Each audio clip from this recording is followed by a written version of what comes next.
கோவை சிங்காநல்லூர் பகுதியில் உள்ள SSVM பள்ளியில் நடைபெற்று வருகின்ற டிரான்ஸ்ஃபார்மிங் கான்க்ளேவ் 2024 என்னும் நிகழ்ச்சியில் கலந்து கொண்டு புதிய யுக்திகளை கையாண்டு வெற்றி பெற்ற மாணவ மாணவியர்களுக்கு விருதுகள் வழங்கி பெருமைப்படுத்தப்பட்டது.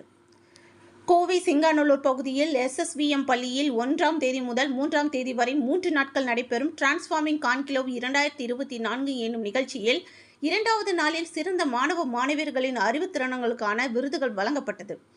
பள்ளி மாணவர்களை தொழில் முனைவோராக ஊக்குவிக்கும் வகையில் வடிவமைக்கப்பட்ட இக்கருத்தரங்கில் மாணவர்களின் புதுமையான கண்டுபிடிப்புகளுக்கு சிறந்த பரிசுகள் மற்றும் சான்றிதழ்களும் வழங்கப்பட்டது. இந்த கருத்தரங்கில் அல்மா கல்லூரியின் மூத்த துணைத் தலைவரும் முதன்மை செயல் அதிகாரியுமான திமோதி பினோ கலந்து கொண்டு சாதனை படைத்த மாணவ மாணவியர்களுக்கு விருதுகளை வழங்கினார்.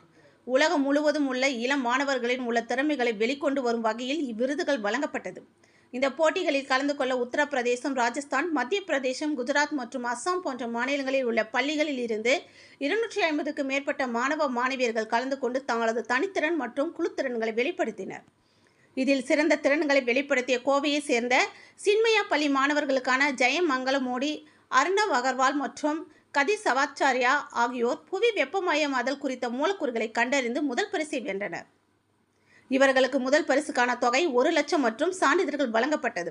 2வது பரிசை சென்னை நாராயணா டெக்னோவை சேர்ந்த பள்ளி மாணவர்களுக்கும், 3வது பரிசை ராஜபாளையம் ஸ்ரீ ரமணா அகாடமி சீனியர் மேல்நிலைப் பள்ளி மாணவர்களும் பெற்றனர். இந்நிகழ்ச்சியில் SSVM குழும நிறுவனர் டாக்டர் மணிமேகலை மோகன், இந்திய சுற்றுச்சூழல் அறக்கட்டளை நிறுவனர் அருண் கிருஷ்ணமூர்த்தி, காவேரி நிறுவனர் காவேரி லால்சன், இந்திய தொழிலதிபர் ஸ்ரீகாந்த் பல்லா மற்றும் மாணவ மாணவியர்கள் என பலர் கலந்து கொண்டனர் என்பது குறிப்பிடத்தக்கது.